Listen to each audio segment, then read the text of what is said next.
పునరుద్ధాన మహిమనాథుడైన క్రీస్తు యేసు ప్రభువు తన పునరుద్ధాన జీవము, జయము, కాంతి, శాంతి, ప్రసన్నత ఆయన చెంత చేరిన మనందరికీ సదా అనుగ్రహించును గాక. ఆమేన్. ప్రభునందు ప్రియులరా, పునరుద్ధాన పండుగ పర్వదినమున ప్రాతకాలమున సిద్ధపడి ఉత్సాహముతో పునరుద్ధాన నాదుని ఎదుర్కొనుటకు విచ్చేసిన మనందరినీ మన ప్రభువు ఎదుర్కొని మనలో ఉన్న భయమును, చింతను, భీతిని, ఆందోళనను పరిహారము చేసి ఈ పునరుద్ధాన సంతోషముతో, విశ్వాసముతో, జయముతో, జీవముతో సదా ఈ పండుగ నుండి రాబో దినములంతా మనం నడిపించును గాక. ఆమేన్. పిల్లరా, దేవుని బిడ్డలమైన మనకు, క్రైస్తవులమై ఉన్న మనకు రెండు పండుగలు ప్రాముఖ్యములై ఉంటూ ఉన్నాయి. మొదటి పండుగ క్రిస్మస్ పండుగ, రెండవ పండుగ పునరుద్ధాన లేక ఈస్టర్ పండుగ. క్రిస్మస్ పండుగలో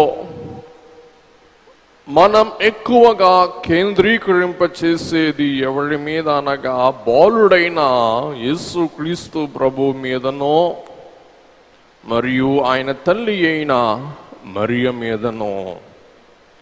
అలాగే పునరుద్ధాన సమయమందు కూడా మనము దృష్టి సాధించవలసినది ఎవరి మీద అనగా పునరుద్ధానుడైన ప్రభువు మీద మరియు ఆ పునరుద్ధాన మహిమను కనులారా ప్రప్రథమముగా వీక్షించిన మరియా మగ్దలీనా.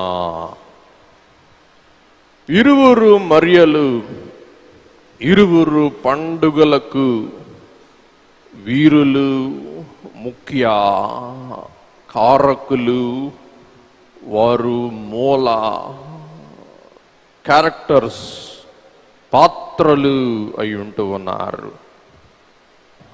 ఈస్టర్ పండుగ పురస్కరించుకొని మగ్దలేని మరియ యొక్క విశ్వాసం, ప్రభువు మీద మగ్దలేని మరియ కనుబరిచిన భక్తి, శ్రద్ధ, ప్రేమ, వీటిని మనం ఈ దినం గ్రహించుకుందాం. భక్తి జీవితంలో బహుశా స్త్రీలైన వారికి ఉన్నంత విశ్వాసము, నమ్మిక, శ్రద్ధ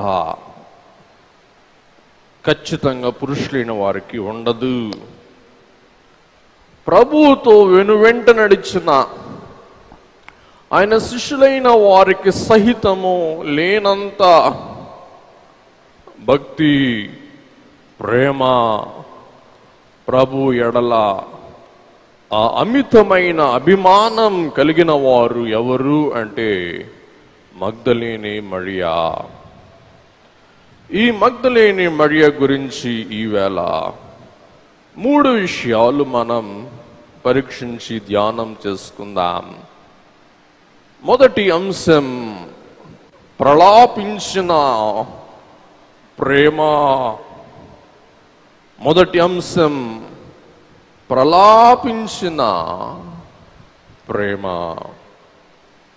రెండవ అంశం పలకరించిన ప్రజ్ఞత. పలకరించిన ప్రజ్ఞత. ప్రజ్ఞత అంటే కదలింపబడిన. ప్రలాపించిన ప్రేమ, మరియలో ఉన్న ప్రేమ ఆమెను దుఃఖభరితురాలిగా మార్చింది. అందుకే దేవదూతలు మరియను సంబోధిస్తూ పలుకుతూ ఉన్న మాట, అమ్మా ఎందుకు ఏడుస్తూ ఉన్నావు? పునరుద్ధానుడైన ప్రభువే బహుశా మొట్టమొదట పలికిన పలుకు, అమ్మా ఎందుకు ఏడుస్తున్నావు? పిల్లరా, ప్రలాపించిన ప్రేమ కాబట్టి ప్రేమ దుఃఖపడేది, ప్రేమ అంగలార్చేది, ప్రేమ అలమటించేది. మగ్దలేని మరియ యొక్క ప్రేమ ప్రభువు పట్ల తాను కలిగి ఉంటను బట్టి ఆదివారం తెల్లవారుజామున లేచి పరిగెత్తి సమాధి యొద్దకు వెళ్ళి ప్రభు దేహము సమాధిలో కనబడకపోయేసరికి ఏడుపు మొదలుపెట్టింది. ప్రలాపించిన ప్రేమ. రెండవది పలకరించిన ప్రజ్ఞత. యేసుక్రీస్తు ప్రభువే మరియ ప్రేమకు ఎంతో ముగ్ధులై కదిలింపబడిన వారై ప్రభువే స్వయముగా వచ్చి తన పునరుద్ధాన మహిమతో మొట్టమొదట కనబడింది ఎవరికి అంటే మరియమ్మకు. మూడవది గనక మనం చూస్తే పులకరించిన ప్రేరణ. ఎప్పుడైతే తన ప్రలాపము పలకరింపుగా మారిందో తన మనస్సు పులకరించింది. దేవుని ఎడల, ప్రభు ఎడల తన ప్రేమ పులకించింది, ప్రోత్సాహింపబడింది, పురికొల్పబడింది, మరలా రేపబడింది, మరలా అది మరి బలపరచబడింది అని మనం చూస్తూ ఉన్నాం. పిల్లరా, మరియా ఎందుకు ప్రభువును ఇంతగా ప్రేమించింది? ఇంతగా మరియా, మగ్దలేనే మరియా ప్రభువును ప్రేమించుటకు కారణం ఏంటి అనే విషయానికి వస్తే, ఈ అమితమైన మరియా ప్రేమలో ఉన్న మర్మము లూకాస్ వార్త 7వ అధ్యాయం 47 నుండి 50 వచనాల వరకు చూడగలుగుచున్నాం. ఆమె అంటే కొందరు ఏమంటారంటే ఇది మగ్దలేని మరియా అంటారు. ఒకవేళ మగ్దలేని మరియే అని అనుకుని చదువుకుందామండి. ఆమె విస్తారముగా ప్రేమించును గనుక ఆమె యొక్క విస్తార పాపములు క్షమించబడినని నీతో చెప్పుచున్నాను. ఎవనికి కొంచెముగా క్షమింపబడునో వాడు కొంచెముగా ప్రేమించునని చెప్పి నీ పాపములు క్షమింపబడి ఉన్నవి అని ఆమెతో అనెను. అప్పుడు ఆయనతో కూడా భోజన పంక్తిని కూర్చుండిన వారు పాపములు క్షమించుచున్న ఇతడెవడని తమలో తాము అనుకొనసాగిరి. అందుకాయన, నీ విశ్వాసము నిన్ను రక్షించెను, సమాధానం గలదానవై వెళ్ళుమని ఆ స్త్రీతో చెప్పెను. పిల్లరా, మరియ యొక్క విస్తార పాపములు దేవుడు క్షమించిన వారై ఉన్నారు. అలాగుననే మరియను పట్టి పీడిస్తూ ఉన్న 7 దయ్యములను ప్రభు మరియలో నుండి వెళ్ళగొట్టిన వారై ఉన్నారు. మార్కు సువార్త 16వ అధ్యాయం 9వ వచనం. ఆదివారము తెల్లవారినప్పుడు యేసు లేచి తాను 7 దయ్యములను వెళ్ళగొట్టిన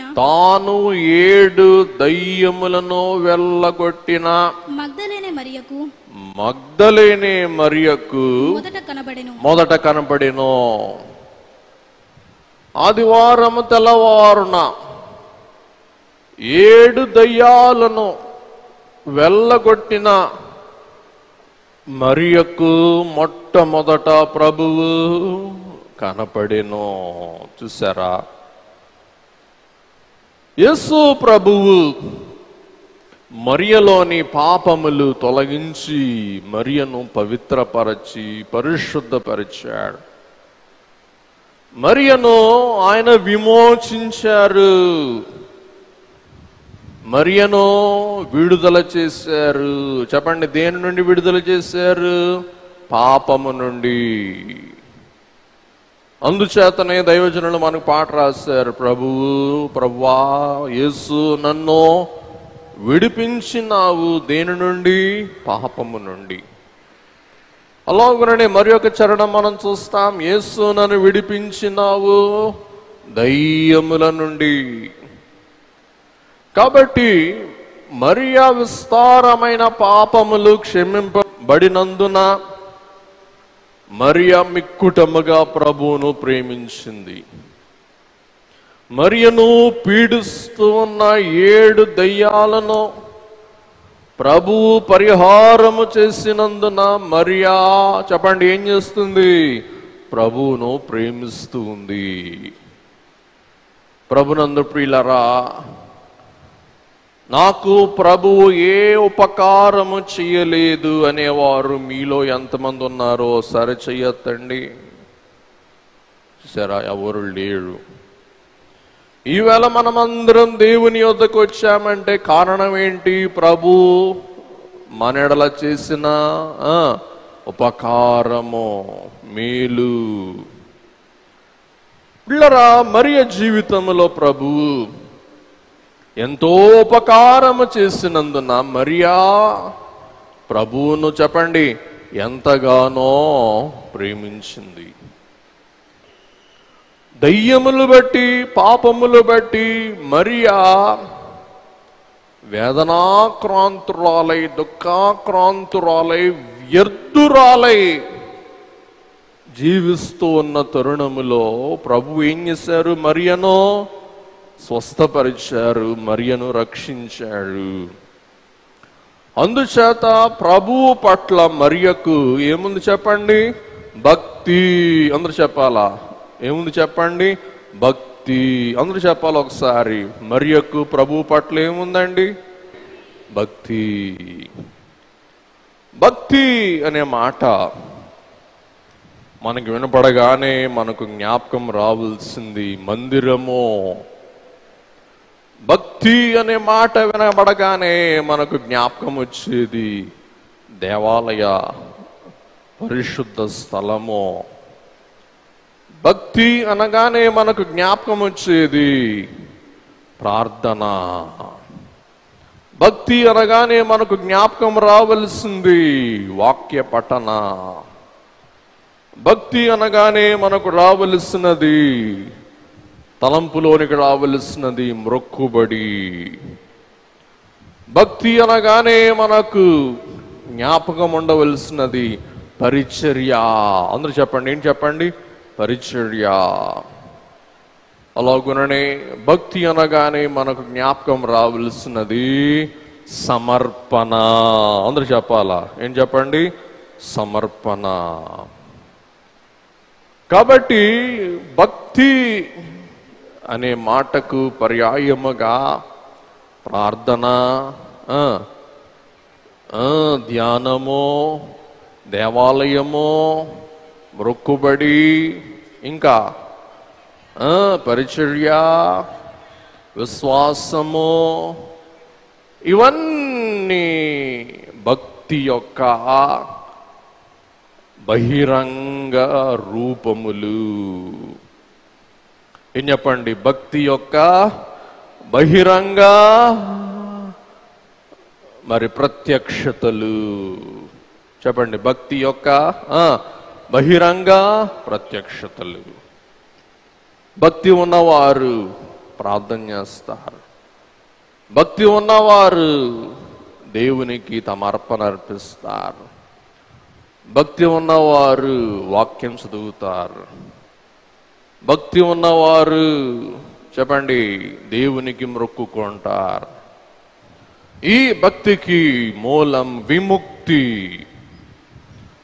ప్రభు మరియ జీవితములో కల్పించిన విముక్తిని బట్టి ప్రభు ఎడల మరియమ్మకి ఏముంది చెప్పండి? భక్తి. అందుకే మొదటి కొరింథీ పత్రిక 6వ అధ్యాయం 20వ వచనములో పౌలు గారు రాస్తారు, విలువ పెట్టి కొనబడిన వారు గనక మీ దేహముతో దేవుని మహిమపరచుడి. విలువ పెట్టి మీరు కొనబడిన వారు గనక మీ దేహముతో దేవుని మహిమపరచుడి. మన దేహముతో, మన ఆత్మతో, మన మనస్సుతో దేవుని ఏం చేయవలసిన వారమై ఉన్నాం చెప్పండి? మహిమపరచవలసిన వారమై ఉన్నాం. పిల్లరా, మరియలో ఉన్న భక్తి మరియకు ధైర్యము కలిగించిందండి. అందరు చెప్పాలా? మరియకి ఏం కలిగించిందండి? ధైర్యము. రెండవది, మరియలో ఉన్న భక్తి మరియకు కలిగించింది పట్టుదల. మరియలో ఉన్న భక్తి మరియకు కలిగించింది ఒక విధమైన విసుగుదల లేని విశ్వాసము. పిల్లరా, ఈ భక్తి భావం బట్టి మరియ విసుకలేదు. భక్తి భావం బట్టి మరియ బెదరలేదు. భక్తి భావం బట్టి మరియా పట్టుదల కలిగి ఉంది. మరియకు తెలుసు ప్రభు సమాధి యొద్ద కావలి ఉన్నవారు ఎవరు? రోమా సైనికులు. చెప్పండి గట్టిగా ఒకసారి, ఎవరు చెప్పండి? రోమా సైనికులు. ఒక ఆడ మనిషి వెళ్ళి రోమా సైనికుల దగ్గరికి వెళ్ళి వారు బల్యాలతో, వారు టీవీగా రాజా వస్త్రము ధరించి రాజశాసనముతో సమాధి యొద్ద నించుంటే ఒక స్త్రీ, ఒక అబల వెళ్ళి, అయ్యా అయ్యా తలుపు తీయ్యా, నేను లోపలికి వెళ్తానయ్యా, యేసయ్య సమాధిలోకి వెళ్ళి యేసయ్య దేహానికి సుగంధ ద్రవ్యాలు పూసి వస్తానయ్యా, అయ్యా నీకు అవసరమైతే ఒక 500 ఇస్తానయ్యా. 500 ఎట్టా కనపడుతున్నావు? మేము పోలీసు వాళ్ళమా? మేము రోమా బొట్లో. నీ 500 మేము తీసుకుంటే మా పేడ విరుగుడు అయిపోద్ది. అంతే, కథం. మా తలకాయ తీసేస్తాడు. ఎవరు? రాజు. ఈమెలో ఉన్న భక్తి చెప్పండి ఈమెకి ఏం కలిగించింది? ధైర్యము. చూసారా, సమాధి యొద్ద కావలి వారు ఉన్నారు. మామూలు కావలి వారు కాదు. ఎవరు వారు? రోమా సైనికులు ఉన్నారని చెప్పి మరియ భయపడక ఒంటిగా వెళ్ళింది. ఒక్కతే వెళ్ళింది. ఇంకా మనం చూసినట్లయితే ఆమెలో ఉన్న భక్తి ఎలాగూ బహిర్గతమవుతూ ఉందంటే, ఆమె సిద్ధపరచి తీసుకుని వెళ్ళిన సుగంధ ద్రవ్యములు. చెప్పండి, ఆమె ఏం సిద్ధపరిచి తీసుకుని వెళ్ళిందండి? అందరూ ఒకసారి చెప్పాలా? ఏం తీసుకుని వెళ్ళింది? సుగంధ ద్రవ్యములు. గట్టి చెప్పాలా? పిల్లరా, దైవజనుడు దేవదాసయ్య గారు మనకు పాట రాస్తారు. నిన్ను కొలిచెదారావై నా యేసన్నా, నిన్ను కొలిచెదారావయ్యా.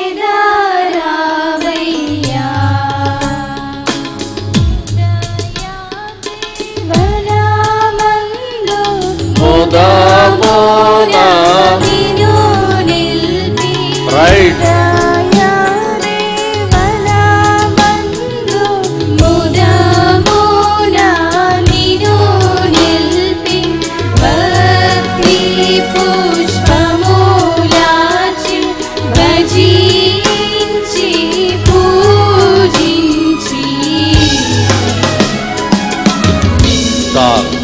చూసారా?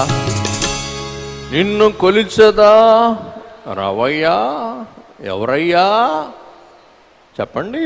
యేసయ్యా. ఎట్లా కొలుస్తానో? భక్తి అనే పుష్పముల చేత నిన్ను భజిస్తాను.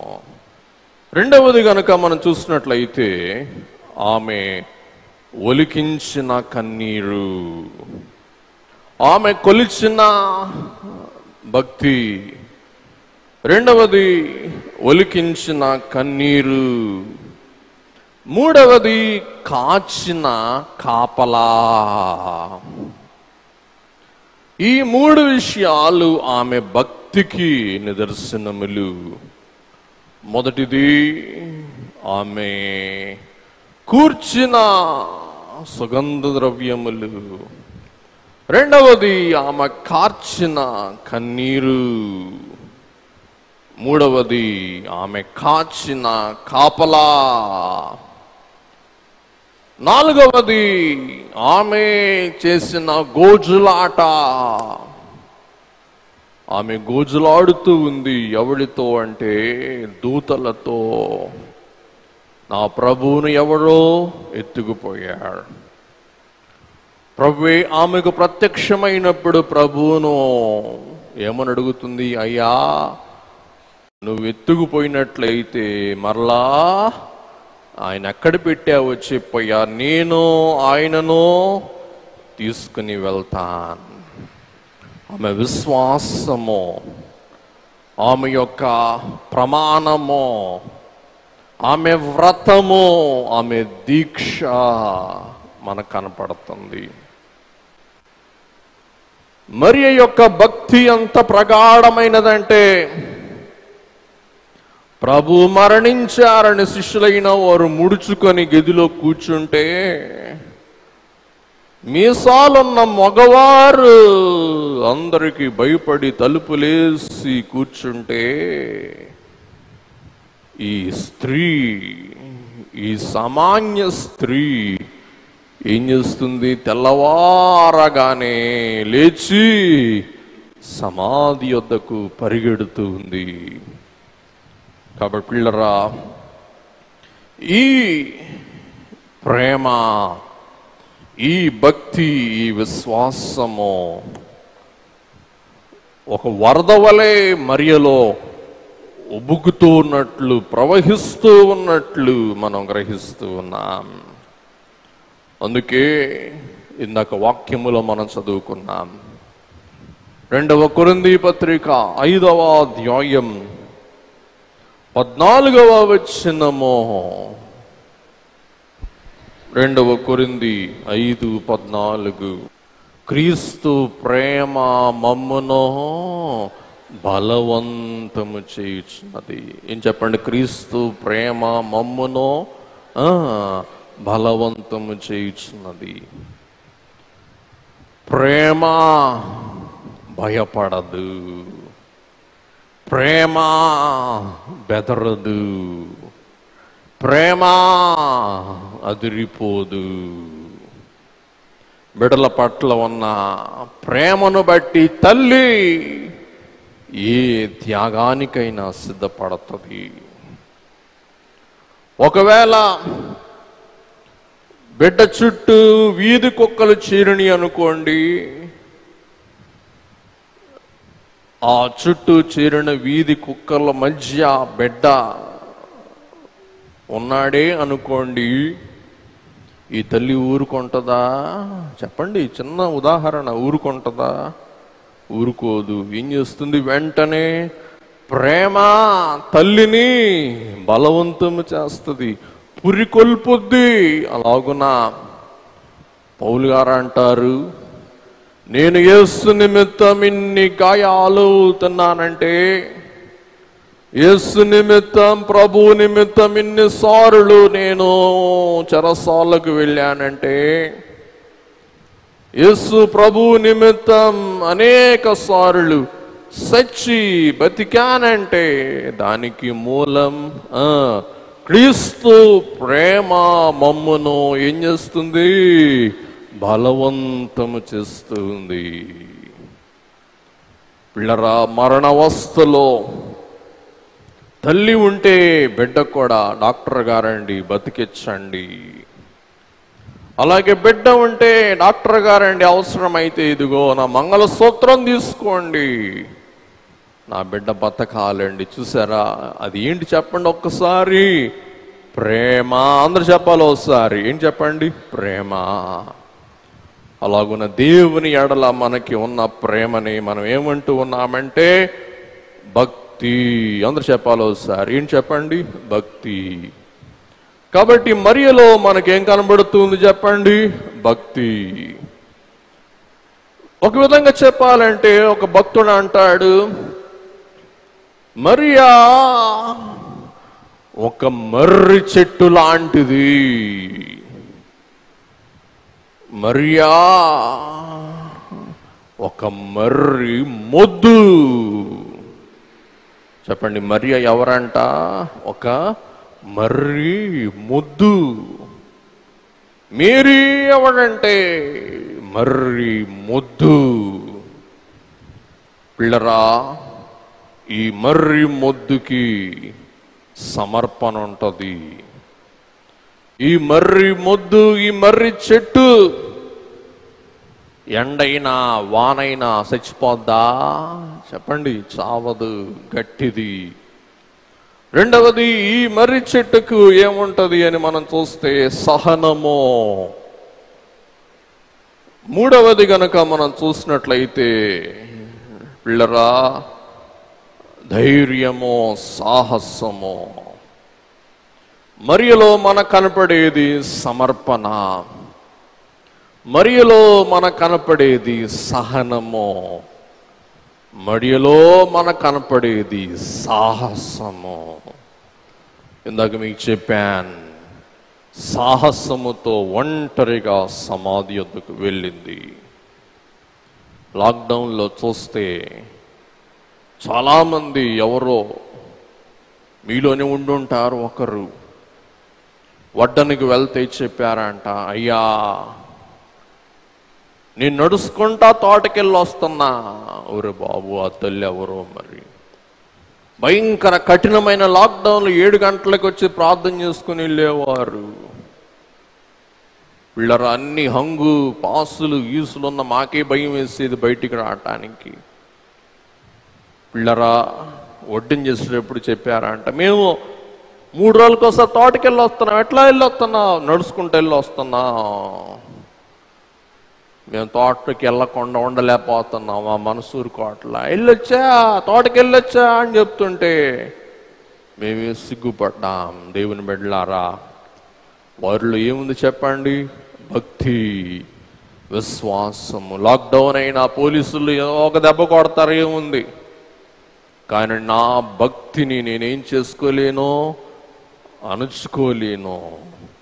నా భక్తిని ప్రభు ఎడల ప్రదర్శింపకుండా నేను ఉండలేను. పిల్లరా, ప్రభు ఎడల మరియకున్న భక్తి తన కన్నీటి ద్వారా మరియమ్మ వ్యక్తము చేస్తూ ఉన్నట్లు మనం గ్రహింపగలుగుచు ఉన్న వారమై ఉన్నాం. పిల్లరా, ఇంకొక విషయం గమనించండి. మరియా ప్రభువును 7 ప్రేమించిందంట. చెప్పండి, మరియా ప్రభుని ఎన్నిసార్లు ప్రేమించిందంటండి? 7.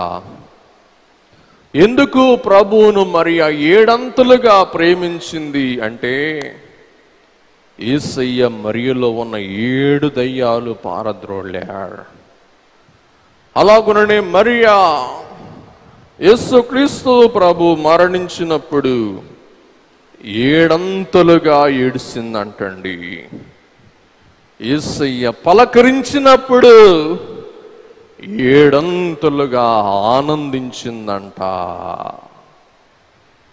ఇంకోసారి చెప్తాను, అమ్మలారా వినండి దయచేసి.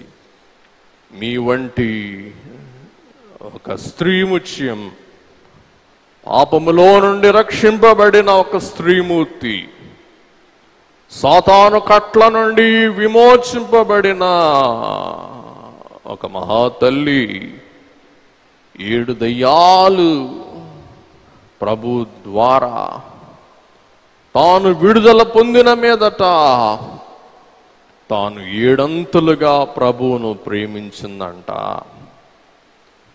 రెండవది మనం చూస్తే 7 అంతులుగా యేసయ్య చనిపోతే ఆమె దుఃఖపడిందంట. ఎప్పుడైతే ప్రభు వచ్చి మరియా అని సంబోధించారు, మరియా చెప్పండి 7 అంతులుగా ఆనందించిందంటండి. పిల్లరా, ఎవరికి ఎక్కువ ప్రేమ ఉంటే వారికి ఎక్కువ దుఃఖము ఉంటది, ఎక్కువ ఆనందము ఉంటది. ప్రభు మరియలో 7 అంతల భక్తి చూశాడు, 7 అంతల ప్రేమ చూశాడు, 7 అంతల విశ్వాసము చూశాడు, 7 అంతల విధేయత చూశాడు. అన్నిటికి మించి 7 అంతల ప్రలాపము చూశారు, ఏడ్పు చూశారు. ప్రభు 7 అంతల పట్టుదల చూశారు. అందుచేత యేసు ప్రభువే ఈ మరియా ఏడ్చి ఏడ్చి ఎక్కడ చచ్చిపోద్దో అని చెప్పి పునరుద్ధరణుడైన ప్రభు బహుశా తండ్రి యొద్దకు వెళ్ళకుండా ఎవరి యొద్దకు వచ్చారంట? మరియ యొద్దకు వచ్చారంటే, మరియ ప్రభువును పట్టుకుందామని వెళ్తుంటే ప్రభు మరియతో అంటారు, అమ్మా నన్ను ముట్టుకోవద్దు, నేను తండ్రి యొద్దకు వెళ్ళవలసి ఉన్నది. కాబట్టి నేను తండ్రికి విధేయుడనై ఉన్నానని చెప్పిన యేసు ప్రభువే తనకు విధేయురాలైన ఒక భక్తి పరురాలైన మరియ ఏడుస్తూ ఉంటే యేసు ప్రభు తండ్రి యొద్దకు వెళ్ళక ఎవరి యొద్దకు వచ్చారంటండి? మరియ యొద్దకు వచ్చినట్లు మనం చూడగలుగుతూ ఉన్నాం. కాబట్టి ఈ సమయమున ఒక్కసారి యోహాను సువార్తలో ఉన్న ఈ వృత్తాంతమును మీరు చదివారు. కావాలనే మీ చేత 18 వచనాలు చదివించడం జరిగింది. ఒక్కసారి నేను చెప్పిన ఉపోద్ఘాతం బట్టి మరి యొక్క విశ్వాసము మీరే ఒక్కసారి ఒక చిన్న చిత్రము ద్వారా కల్లారా చూస్తే నేను మీకు మనసారా వివరించడానికి వీలవుతుంది. వినండి. 2 మాటలు చెప్పి మిమ్మల్ని టీవీ తట్టు దృష్టి మళ్లిస్తాను. వినండి. 1, విశ్రాంతి దినమైనందున శుక్రవారం సాయంకాలం హడావిడిగా ప్రభు దేహాన్ని చుట్టి యోసేపు అరిమత్తయ్య తన క్రొత్త సమాధిలో పెట్టి వేస్తారు. పిల్లరా, విశ్రాంతి దినమున బయటికి వెళ్ళకూడదు, సామానులు కొనకూడదు, ఏ పనియు చేయకూడదు. కాబట్టి ఈ స్త్రీలు ప్రభు దేహమును చూడలేదు, ప్రభు దేహమును అలంకరించలేదు, ప్రభు దేహానికి ఏమీ రాయలేదు. ఎప్పుడైతే విశ్రాంతి దినం అయిపోయిందో, ఆదివారము తెల్లవారిందో, బహుశా మొట్టమొదట సమాధి వద్దకు పరుగున వెళ్ళిన వారు ఎవరంటే మరియా. ఈ సీక్వెన్స్ మీరు చూడండి, మీరు వినండి, తర్వాత చూడండి. మొదట మరియ వెళ్ళింది, సమాధి రాయి పొర్లింపబడి ఉండుట చూసింది. మీకు అర్థం అవటాన్ని చెప్తా. మీరు మీ కుటుంబం తోటకొస్తారు, తాళాలు మీ అమ్మట తెచ్చుకుంటారు. మీరింటికి వెళ్ళేసరికి ఇల్లు తలుపులన్నీ తీసిపెట్టి ఉంటాయి. రే ఏందిరా మ్యాజిక్, ఇంటి తలుపులు తీసిపెట్టున్నాయి ఏంట్రా, భలే గమ్మర్తి జరిగిందిరా అనుకుంటారా అమ్మా? చెప్పండి ఒకసారి, అనుకుంటారా? మాట్లాడలా అనుకుంటారా? తెరవబడిన తలుపులు చూడగానే గుండె గుబేలు మంటది. గుండె రైల్లాగా డబ్బు డబ్బు డబ్బు డబ్బు డబ్బు డబ్బు డబ్బు డబ్బు కొట్టుకుంటుంది. ఏదో అయిపోయింది గోల్మాల్. పిల్లరా, సమాధి మీద రాయి దొర్లింపబడగానే ఏదో తేడా పడిందని మరియాకు అర్థమైపోయి మరియా మగ్దలేనే మరియా గబగబా వెళ్ళి పురుషులకు చెప్పిందంట. సాధారణంగా స్త్రీలకి ఉన్న అలవాటు ఏంటంటే ఏదైనా ఇబ్బంది గనక జరిగితే, ఏదైనా శోధన గనక దుఃఖం గనక జరిగితే వెంటనే వీళ్ళు ఎవరికి చెప్తారు? పురుషులకు చెప్తారు. అన్నలో, యజమానుల్లో, లేక యజమానో, లేక సహోదరుల్లో ఎవరో ఒకరు చుట్టాలో ఎవరో ఒకరి యొద్దకు వెళ్ళి చెప్తారు. అలాగే మరియ కూడా ఎవరి యొద్దకు వెళ్ళి చెప్పింది? శిష్యులకు చెప్పింది. శిష్యుల్లో 2 మొనగాళ్ళు బయలుదేరతారు. ఒకరు ఎవరు చెప్పండి? పేతురు గారు. ఇంకొక ఆయన ఎవరు చెప్పండి? యోహాను గారు. పేతురు గారు అందరికంటే పెద్దవాడు, యోహాన్ అందరికంటే చిన్నవాడు. అమలారా, పెద్దవారు పరిగెడతారా బాగా, చిన్నోళ్ళు పరిగెడతారా? ఇప్పుడు పెద్దోళ్ళే పరిగెడతారు, చిన్నోళ్ళు స్కూటీలో వెళ్తారు. హే నడవే, కాళ్ళు నొప్పులు పడతాయి మమ్మీ. ఇప్పుడు కాలం ఇది. అప్పుడు కాలంలో ఎవరు స్పీడ్గా పరిగెడతారు? చిన్నవారు. యోహాను గారు స్పీడ్గా పరిగెత్తి సమాధి కాడికి వెళ్ళారు. కానీ గుండె జాలట్లా లోపలికి వెళ్ళటానికి, గుండె జాలట్లా లోపల తొంగి చూడటానికి పరిగెత్తడానికి పరిగెత్తాడు. కానీ అక్కడ నించొని తొంగి చూస్తున్నాడు, భయపడుతున్నాడు. లోపల ఆతృత అయితే ఉంది, కానీ ఏం చేయలేకపోతున్నాడండి. తొంగి చూస్తున్నాడు కానీ వెళ్ళలేకపోతున్నాడు. వంటింట్లో అలికిడవుద్ది రాత్రి. ఎవరే తలుపు తీస్తారు? ఎవరున్నారు? మళ్ళీ భయం. యోహాను గారికి భయం. పేతురు పెద్దవాడు, దుడుకువాడు కాబట్టి పేతురు గారు ఏం చేస్తారంట? లోపలికి వెళ్ళిపోతారంట.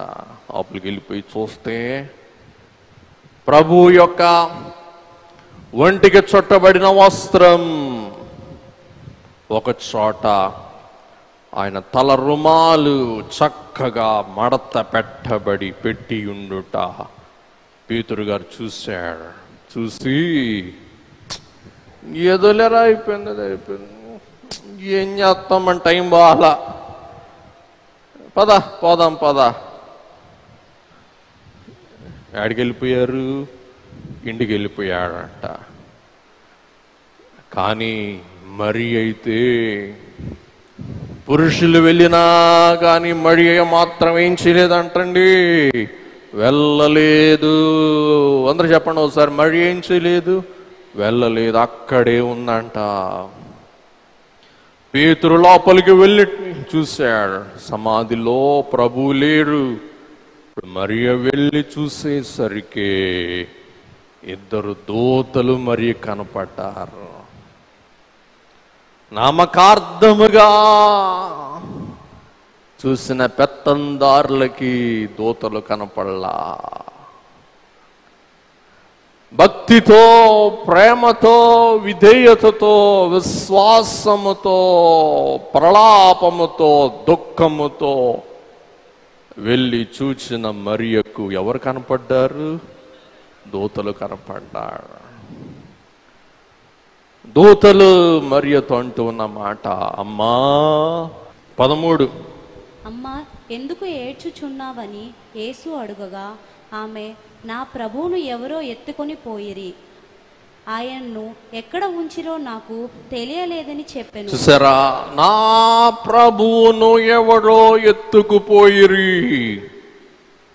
ఎక్కడ ఉంచిరో నాకు తెలియదయ్యా. తర్వాత పిల్లరా వెనక్కి తిరిగి చూసేసరికి ఒక ఆయన కనపడుతున్నాడు. తెల్ల బట్టలు వేసుకుని నెగనగలాడుతా కనపడుతున్నాడు. మరి ఆ కంటి నిండా నీళ్లున్నాయి.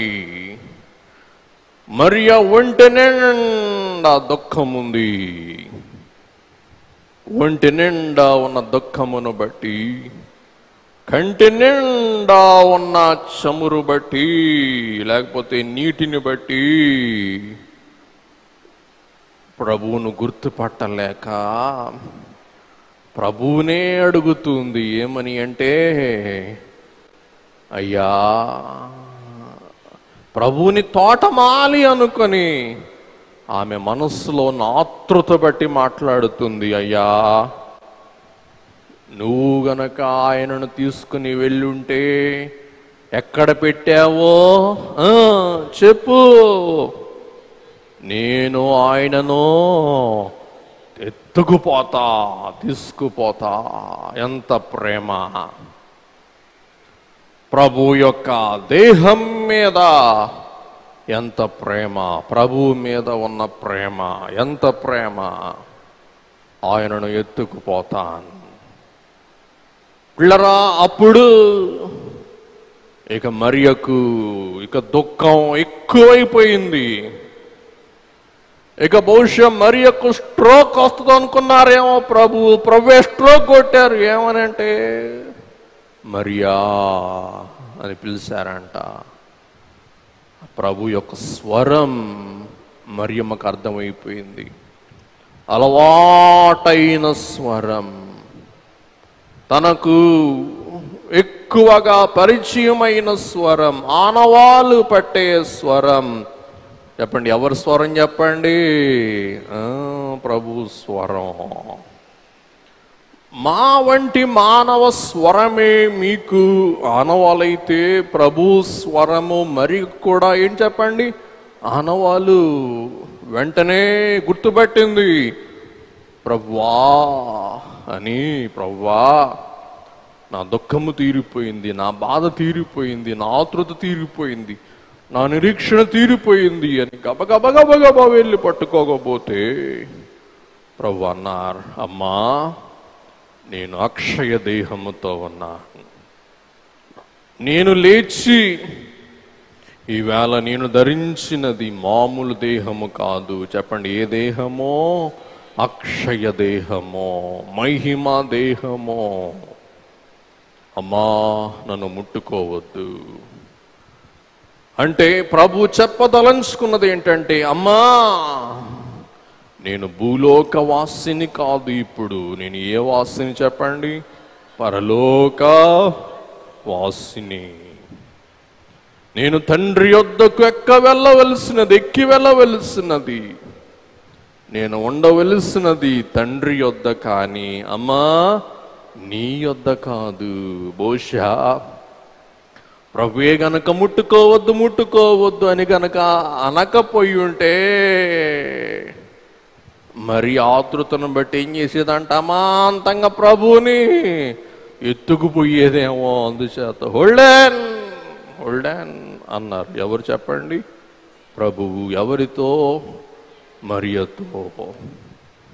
కాబట్టి బహుశా ఇంకొక వారం మనం సందేశం పొడిగించుకుందాం.